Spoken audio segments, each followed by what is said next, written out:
IATA and the Department of Transportation have a number of requirements for the shipment of biohazardous materials, including blood and blood products.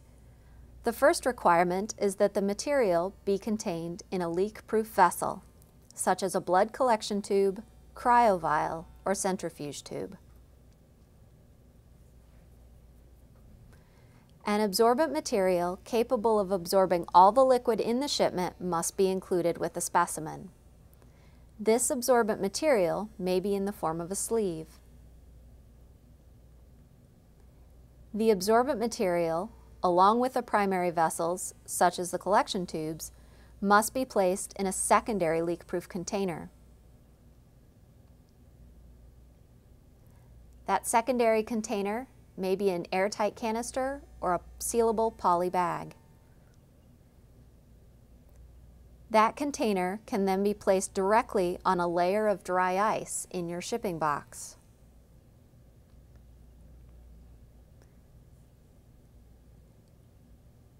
If you are shipping multiple aliquots of a sample or multiple samples, those may remain in the cryo box in which they were stored in the freezer.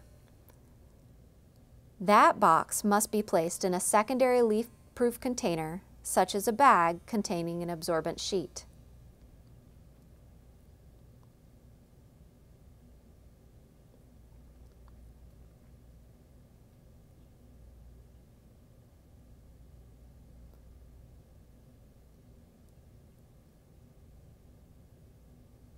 Once the bag is sealed, this can be placed on the dry ice in the shipping box. Multiple containers may be transported in a frozen shipping box, but they must be placed in a single layer between two layers of dry ice to maintain temperature control.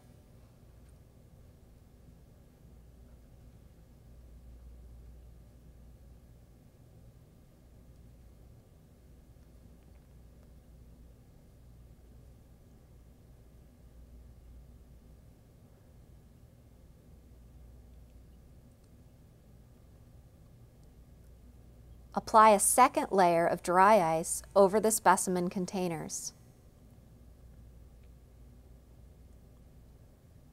Dry ice shippers must have an inner insulated container, frequently styrofoam, and a rigid outer container, such as a cardboard box.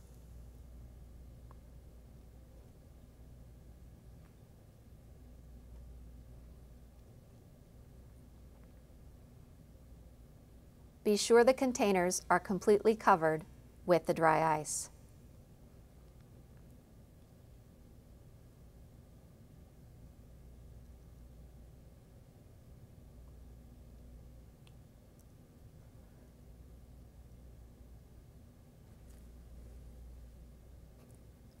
Replace the lid on the inner shipper and place any paperwork shipping with the samples, such as blood collection forms or case report forms, on top of the box.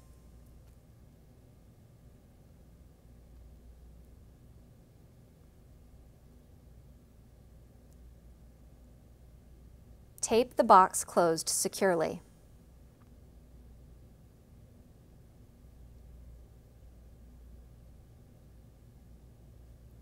Be sure the tape is firmly affixed to the cardboard. The shipper must be labeled with a UN code and biological substance category. For most shipments of blood, tissue, CSF, and other potentially infectious human biologicals, this code is UN 3373 Category B. If your insulated shipper is not pre-printed with arrows to indicate which end is the top, use either stickers or hand-drawn arrows to indicate which end of the box should be upright during shipment. Because dry ice is considered a dangerous substance, when shipping on dry ice, the Department of Transportation has specific labeling requirements. The UN 1845 dry ice label must be correctly completed prior to shipping. Record the amount of dry ice in kilograms on the label.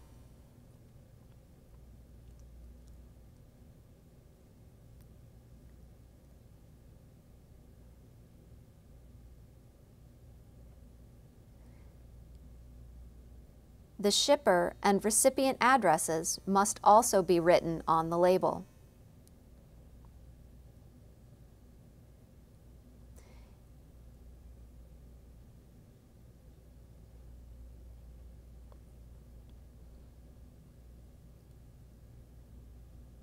If your dry ice is in small packages, indicate the number and weight of the smaller packages on the dry ice label.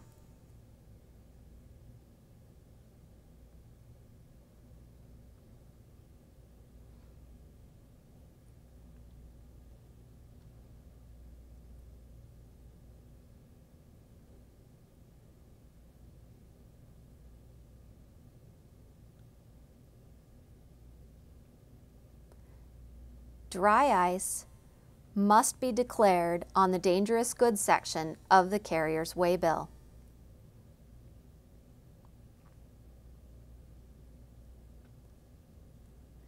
The weight of dry ice written on the waybill should match the weight recorded on the dry ice label. The carrier can refuse the shipment if the waybill or dry ice label are completed incorrectly or do not match.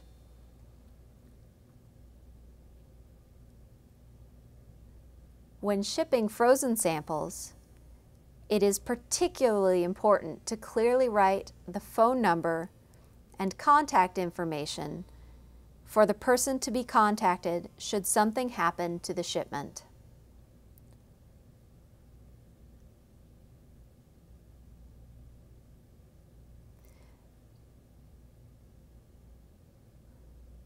Firmly affix the label to the shipper and call the carrier for pickup. Retain a copy of the waybill or tracking number for your records and notify the recipient of the shipment.